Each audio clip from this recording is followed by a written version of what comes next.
오늘 말씀드릴 내용은 실제로 노화에 대해 더 자세히 들여다보면서 노화가 무엇인지에 대한 이야기부터 시작하겠습니다. 노화가 개인과 사회 전반에 어떤 문제를 제기하는가? 우리는 이러한 과제에 대한 핵심 솔루션에 대해 이야기할 것입니다. 이를 위해 세포와 분자 수준에서 노화를 일으키는 원인에 대해 이야기하겠습니다. 실제로 이 문제를 해결하려면 연구 접근 방식에 근본적인 변화가 필요합니다. 이는 실제로 인간 건강에 최대의 영향을 미치기 위해 필요할 것입니다. 그리고 마지막으로 젊음이나 현실의 셈을 실제로 만들기 위해 우리 실험실에서 만들고 있는 몇 가지 중요한 혁신에 대해 말씀드리겠습니다. 그래서 먼저 노화가 실제로 무엇인지에 대해 이야기를 시작하겠습니다. 노화는 사전에서 찾아보면 노화가 진행되는 과정이라고 간단하게 정의되어 있습니다. 시간이 흐르고 있는데 안타깝게도 시간이 흘러가는 것을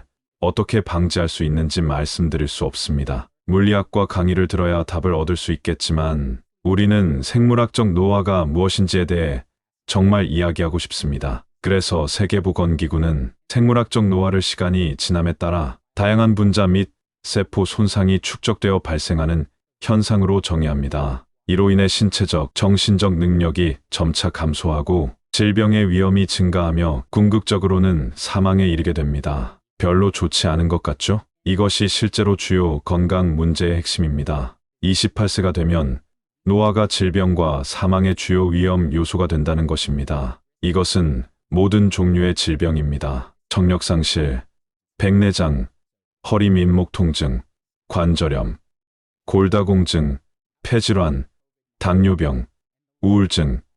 이 모든 질병의 발병률은 나이가 들수록 기하급수적으로 증가합니다. 노화는 우리의 건강에 중요한 위험 요소입니다. 그러나 이것은 개인으로서 우리에게 해당될 뿐만 아니라 사회로서 우리에게도 해당됩니다. 노화는 실제로 공중보건 문제이기도 합니다. 그것은 우리가 인구 고령화에 대한 엄청난 변화를 겪고 있기 때문입니다. 미국의 인구가 피라미드와 같은 나이 분포에서 다양한 연령 그룹에 걸쳐 균등한 분포를 갖는 기둥 모양의 분포로 변화하는 변화의 세기의 한가운데에 있는 것은 맞습니다. 우리 역사상 처음으로 18세 미만의 아이들보다 65세 이상의 사람들이 더 많아질 것입니다. 오랫동안 고령화는 지속될 것입니다. 개발도상국에서는 노화가 이러한 문제로 여겨져 왔습니다. 그러나 그것은 더 이상 사실이 아닙니다. 실제로 개발도상국에서는 고령화 인구의 증가는 훨씬 더 빠르게 증가하고 있습니다.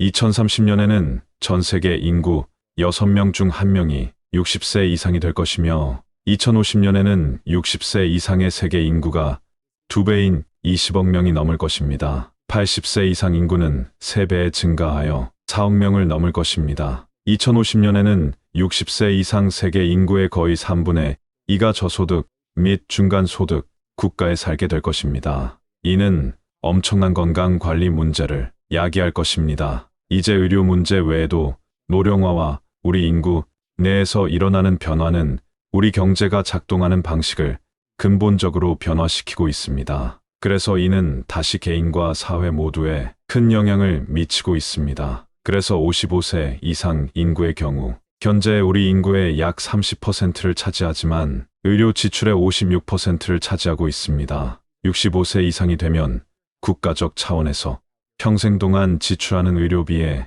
약 절반을 사용하게 될 것입니다. 이제 국가 차원에서 국민 의료비는 국내 총생산의 20%에 육박하고 있습니다. 코앞으로 다가온 2025년에는 가정간호사 50만 명, 간호조무사 10만 명, 전문간호사 2만 9천 명이 부족할 것으로 예상됩니다. 이러한 노동력 부족은 실제로 의료 부문을 넘어 확장될 것입니다. 그래서 국제통화기금은 2030년까지 인구 고령화로 인해 노동력 참여가 10% 감소할 것이라고 예측합니다. 그리고 만약 여러분이 지난해 여기서 작업 환경이 감소하거나 노동력 부족의 영향을 본다면 이것은 실제로 해결해야 할 문제입니다. 앞으로 큰 과제가 많습니다. 좋은 점은 우리가 도달해야 할 해결책을 알고 있다는 것입니다. 해결책은 건강 수명을 늘려야 한다는 것입니다. 수명 연장에 대해 이야기하지만 건강 수명은 고려하지 않는 경우가 많습니다. 건강 수명이란 무엇입니까? 그것은 우리가 건강하게 살아가는 기간을 의미합니다. 우리의 목표는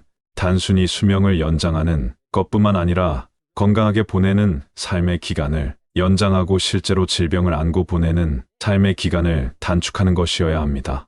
그것은 우리가 이것을 할 수 있을 때 이제 사람들은 더 오래 살고 더 건강하게 살며 우리 사회에서 더 활동적인 구성원이 될 것입니다. 건강 수명을 어떻게 늘릴 수 있나요? 말하기는 쉽지만 어떻게 해야 할까요? 이것이 바로 우리가 연구에 접근하는 방법에 대한 근본적인 변화가 필요하다고 생각하는 부분입니다. 일반적으로 지금 연구가 일어나는 방식은 질병 지향적 방식입니다. 암을 연구하는 사람들은 질병 지향적으로 다루는 방식입니다. 알츠하이머병을 연구하는 사람들이 있습니다. 당뇨 치료에 종사하는 사람들이 있습니다. 노인과학에 대한 생각이 이러한 접근 방식을 바꾸고 있습니다. 어쩌면 우리가 실제로 연구하고 치유해야 할 것은 노화의 근본적인 원인일 수도 있습니다. 우리가 실제로 노화를 일으키는 원인을 치료할 수 있다면 우리는 다양한 유형의 노화 관련 질병을 예방할 수 있을 것입니다. 그러기 위해서는 노화의 세포적, 분자적 원인을 이해해야 합니다. 이것이 우리가 줄기세포로 전환할 곳입니다.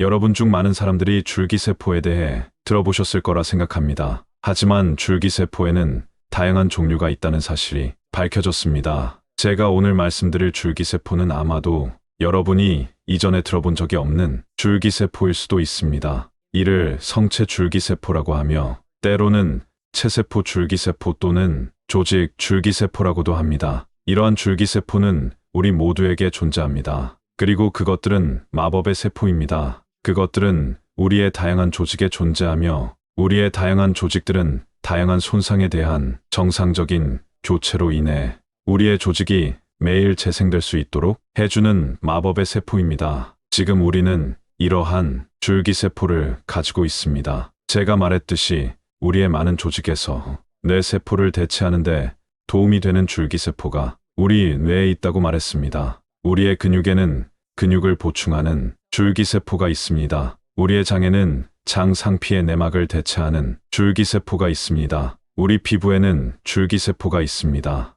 우리의 골수에는 혈액과 면역세포를 모두 만드는 줄기세포가 있습니다. 그리고 우리는 다양한 조직의 줄기세포를 가지고 있습니다. 그들 각각은 해당 조직이나 기관 내에서 세포를 생산하는 데 특화되어 있습니다. 그렇다면 무엇이 이 줄기세포를 그렇게 특별하게 만드는 걸까요? 줄기세포에는 두 가지 초능력이 있다고 봅니다. 그 두 개의 초능력은 오직 줄기세포만이 스스로를 더 많은 줄기세포를 만들 수 있는 자기 재생 능력을 가지고 있다는 것입니다. 즉, 그들은 스스로 더 많은 것을 만들 수 있고 오직 줄기세포만이 더 많은 줄기세포를 만들 수 있습니다. 그들은 소위 다계통 분화 능력을 갖고 있습니다. 즉, 이러한 줄기세포는 일종의 백지 상태이며 그들은 해당 조직에서 필요한 모든 세포 유형을 생산할 수 있습니다. 조직 내의 실제 예를 통해 이를 살펴보겠습니다. 이 계층 구조의 맨 위에는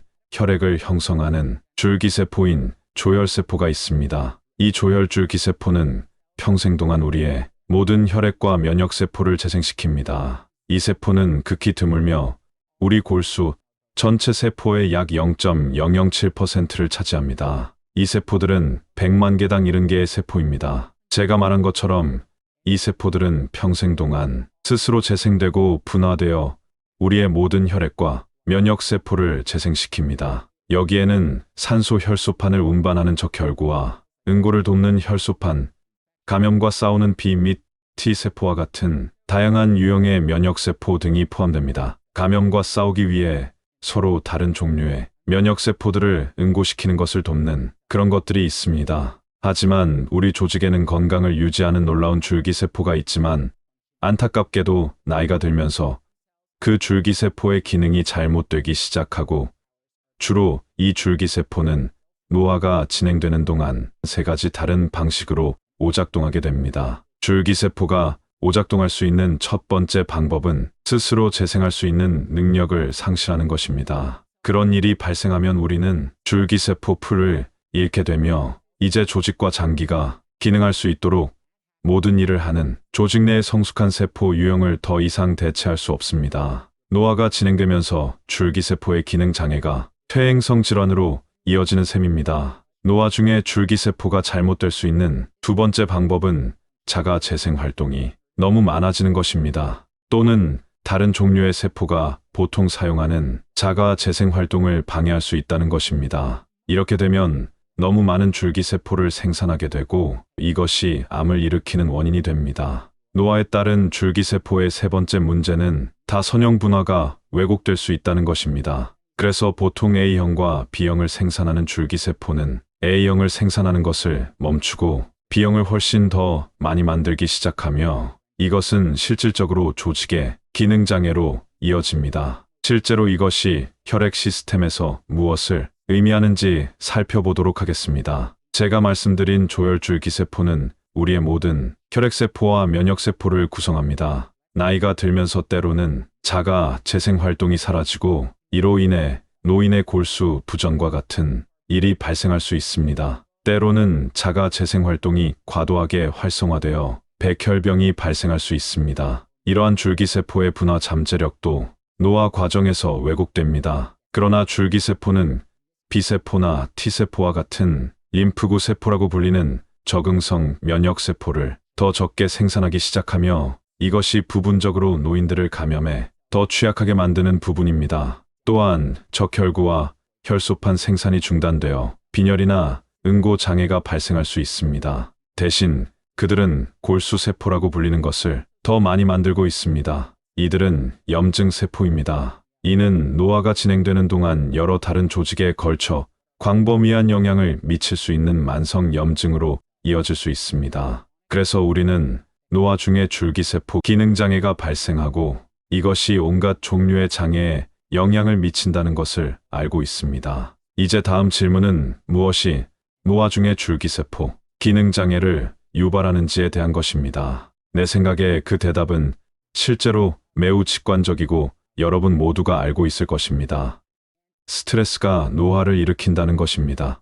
그래서 가장 좋은 예는 대통령들의 전후 사진을 보는 것이라고 생각합니다. 말하자면 이것은 스테로이드에 대한 일종의 스트레스라고 생각합니다. 이러한 효과를 시각적으로 볼 수 있습니다. 하지만 우리는 스트레스가 우리를 어떻게 느끼게 하는지도 알고 있습니다. 그러면 세포는 어떻게 스트레스를 경험합니까? 줄기세포가 스트레스를 받는다는 것은 무엇을 의미하나요? 이것이 제 연구실에서 일하는 것입니다. 저는 정말로 중요한 돌파구를 만들고 있다고 생각합니다. 그래서 우리는 몇 년 전에 우리가 만들고 있는 개별 세포의 단백질 양을 측정할 수 있는 기술을 채택했습니다. 모든 세포는 단백질을 만들고 있습니다. 모든 세포 유형에서 동일한 방식으로 발생해야 합니다. 만들어야 한다고 생각했습니다. 매우 전문화된 속도로 단백질을 만드는 것은 전혀 그렇지 않은 것으로 드러났습니다. 우리 몸의 각 세포 유형은 고유한 매우 특화된 속도로 단백질을 생성하며 줄기세포는 이 점에서 매우 독특한 특이점입니다. 줄기세포는 어떤 종류의 세포보다 훨씬 더 느리게 단백질을 생산합니다. 그리고 우리는 이것이 혈액에서 발생하는 경우라는 것을 처음으로 보여주었고 이제 사람들은 우리의 기술을 사용하여 다른 종류의 줄기세포를 조사했습니다. 제가 아는 한 이것은 모든 종류의 줄기세포에서 동일했습니다. 줄기세포는 단백질을 천천히 생산합니다. 단지 단백질을 천천히 생산할 뿐만 아니라 줄기세포에서 단백질 생산 속도를 높여도 단백질을 천천히 생산해야 합니다. 줄기세포에서 단백질 생산 속도를 조금이라도 높이면 재앙적인 결과가 나타납니다. 우리는 정말로 그 줄기세포의 자가 재생 가능성을 실제로 상실합니다. 좋습니다. 단백질 생산에 대해 이야기하는 이유는 무엇입니까? 이것이 노화와 어떤 관련이 있습니까? 그래서 제가 말씀드리겠습니다. 우리 모두가 단백질이 무엇인지 그리고 단백질 생산이 무엇인지 정확하게 이해하도록 합시다. 실제로 생물학의 중심적인 교리는 약 2만 개의 유전자로 분해된 DNA가 있다는 것입니다. 이제 각각의 유전자는 실제로 우리 세포가 특정 단백질을 만드는 방법에 대한 지침입니다. 실제로 기능을 수행하는 것은 단백질이며 무언가를 수행하는 것입니다. 여러분의 휴대전화를 생각해 보세요. 여러분의 휴대전화 안에는 누군가가 대량의 컴퓨터 코드를 작성했고 그 코드는 0과 1로 저장되어 있다는 것을 알고 있습니다. 그것은 우리의 DNA이고 어떤 일을 하는 방법에 대한 지침입니다. 대부분의 경우 이는 실용적이지 않으며 우리에게 영향을 미치지 않습니다. 그것이 우리에게 영향을 미치는 것은 그 코드가 앱을 사용하는 방법이나 앱이 작동하는 방식에 대한 지침이고 우리의 단백질이 앱이라는 것입니다. 그들은 실제로 우리 안에서 무언가를 하는 것입니다. 이제 중요한 순간은 다양한 모델, 유기체에서 수행된 연구에서 비롯됩니다. 그들은 유전적으로 또는 환경적 개입을 통해 단백질 생산이 느려질 때 해당 유기체가 실제로 더 오래 살 것이라는 것을 발견했습니다. 이것은 효모, 파리, 벌레, 생쥐에서 사실로 나타났습니다. 단백질 합성이 적고 수명이 길어집니다. 이것이 우리를 중요한 가설로 이끌었습니다. 그리고 우리는 단백질 합성을 억제함으로써 유기체의 유기체 수준에서 수명과 장수를 촉진한다면 아마도 장수 줄기세포의 경우에도 단백질 합성이 낮아 실제로 장수하는 줄기세포에서도 마찬가지일 수 있다고 말했습니다. 다음 단계는 왜 낮은 단백질 합성이 장수를 촉진하는지 잘 이해하는 것입니다. 그리고 그것은 스트레스에 대한 문제로 돌아갑니다. 단백질 합성을 감소시키는 것이 스트레스를 다시 완화한다는 것입니다. 다시 말하지만 분자 수준에서 스트레스란 무엇인가요? 글쎄, 제가 말씀드렸듯이 나는 만들어진 이들 단백질들은 각각의 기능을 가지고 있어야 한다고 말했습니다. 하지만 단백질을 하나씩 조립해야 하는 것은 아닙니다. 실제로 잘 작동하려면 아주 구체적인 모양과 확인을 접어서 입력해야 합니다. 때로는 그 단백질이 제대로 접히지 않거나 잘못 만들어지는 경우가 있는데 단백질 생산이 매우 오류가 발생하기 쉬운 과정임이 밝혀졌습니다. 단백질이 잘못된 방식으로 접히면 어떻게 되나요? 글쎄요.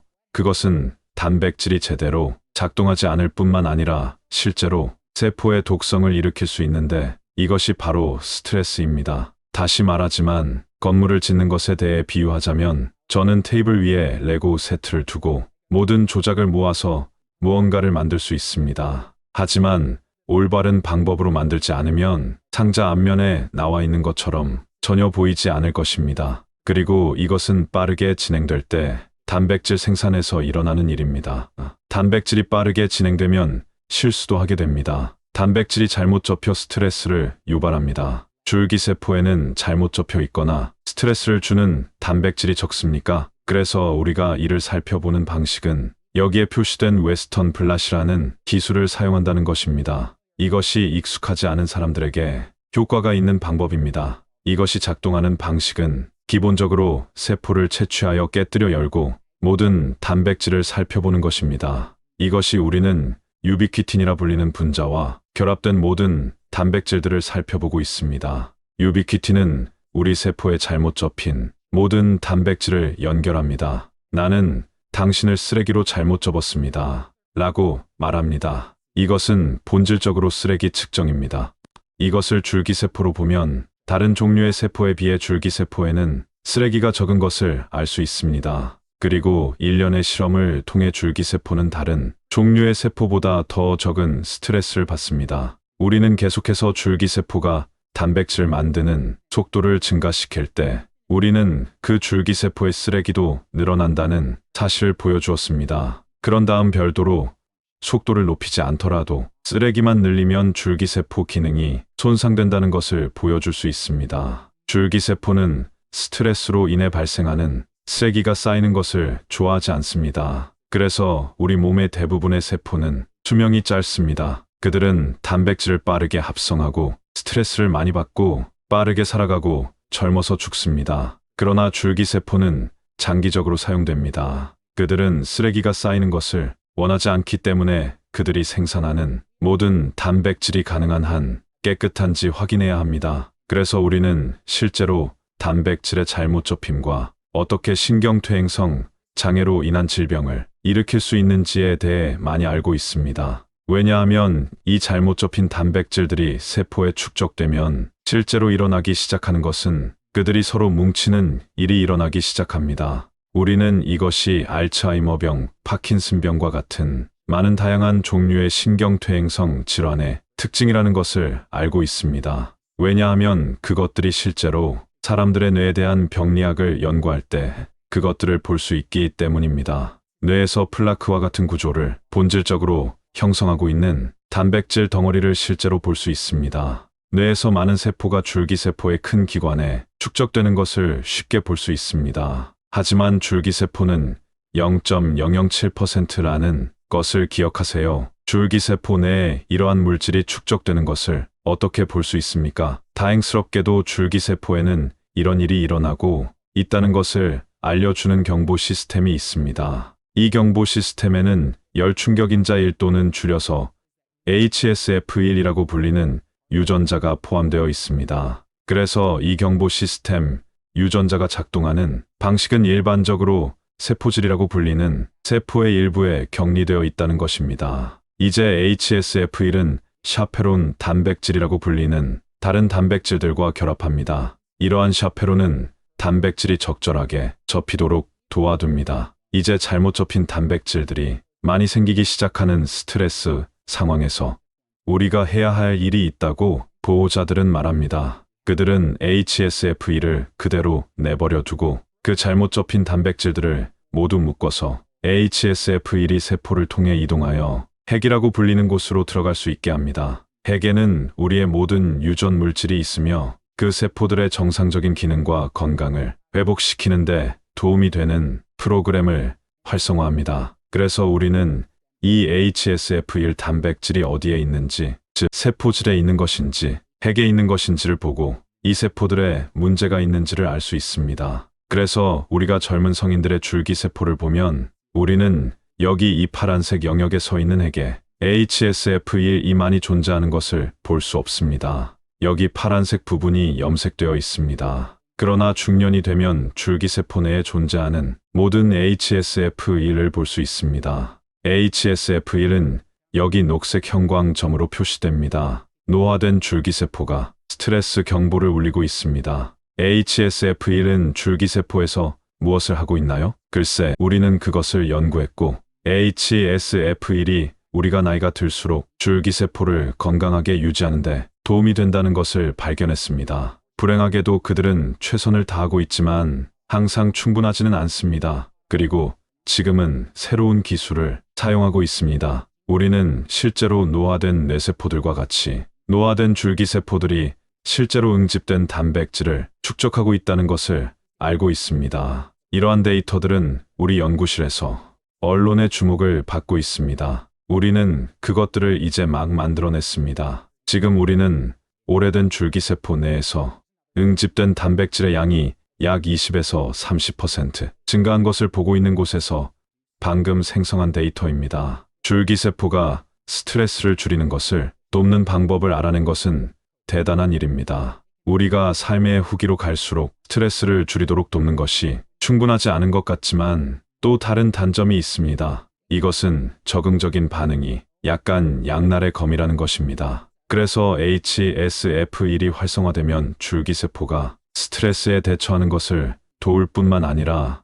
암세포도 스트레스에 대처하도록 도울 수 있습니다. 그래서 급성 골수성 백혈병을 살펴보면 HSF1이 활성화된 것을 볼 수 있으며 HSF1이 암세포의 성장을 돕는데 정말 중요하다는 사실이 밝혀졌습니다. 제가 여기서 보여드리는 것은 쥐에게 인간 백혈병 세포를 주입한 것입니다. 여기 보시는 이 신호는 그곳에 있는 백혈병 세포의 부담을 나타냅니다. 이제 우리는 똑같은 백혈병 세포를 채취하고 HSF1 유전자를 삭제했습니다. 우리는 그것을 시스템에서 제거했고 여러분은 그 경우 암이 훨씬 더 느리게 성장하는 것을 볼 수 있습니다. 그리고 이 쥐들은 정상적인 백혈병 세포보다 훨씬 더 오래 살아남았습니다. 이 양날의 검이 어떻게 작동하는지 정확히 보여드리자면 일반적으로 어린 줄기세포는 좋은 모양을 갖고 있으며 정상적으로 작동한다는 것입니다.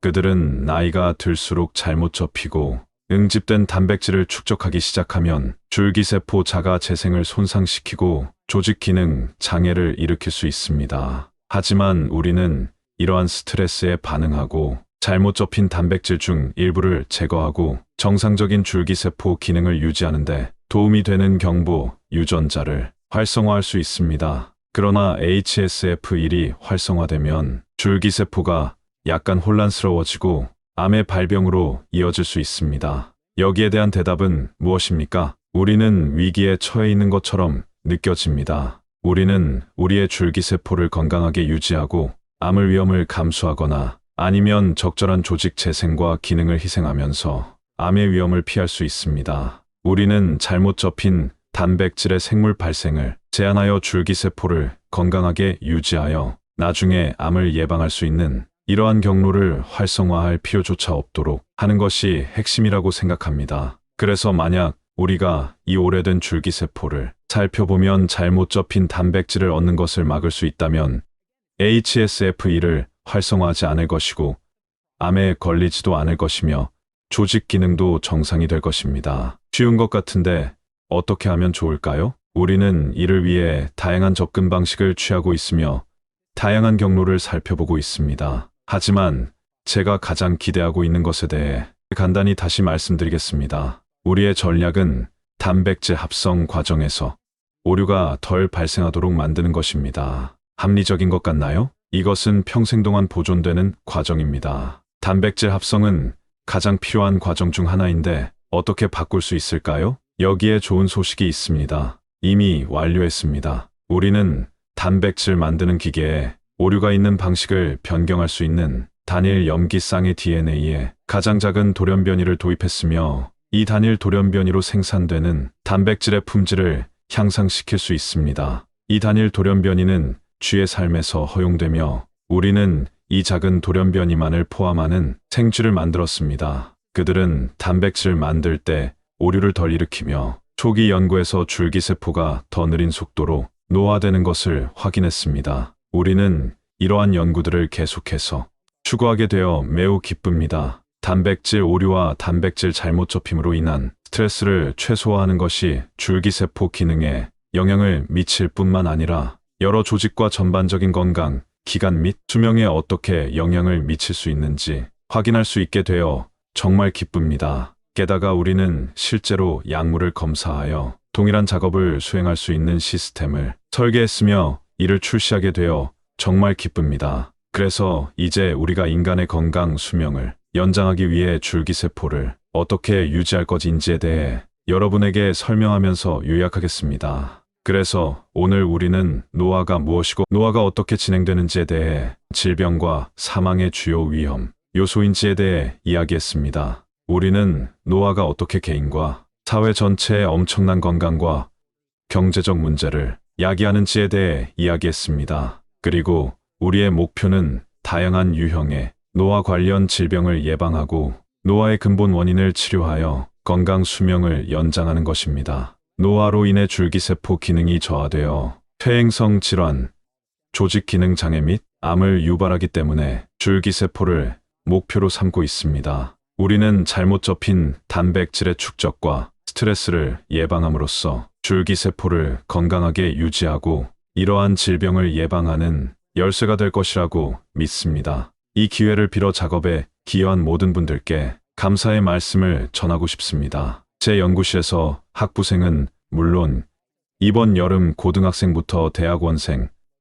박사 후 연구원, 임상 펠로우에 이르기까지 다양한 과학자 그룹과 함께 일할 수 있어서 정말 행운이라고 생각합니다. 이는 정말로 우리의 협력적인 성격을 포용하는 놀라운 팀을 보유하고 있습니다. 우리의 친절함과 존경심 그리고 인간의 건강에 큰 영향을 끼치고자 하는 우리의 열망입니다. 또한 이곳 UCSD와 샌디에고 그리고 전국과 전 세계에 있는 많은 협력자들에게도 감사드립니다. 그리고 물론 이 어떤 일도 자금 지원 없이는 불가능하며 그리고 그것이 우리가 이 일을 점점 더 많이 할 수 있는 원동력입니다. 나는 정말로 여러분에게 우리가 하는 과학의 표면적인 수준을 조금 말씀드렸지만 제 문은 열려 있습니다. 관심이 있으시고 더 자세히 알고 싶으시면 저에게 연락해 주세요. 오셔서 만나서 기쁘고 가르쳐서 기쁘고 대화하게 되어 기쁘고 질문에 답해 주셔서 기쁘고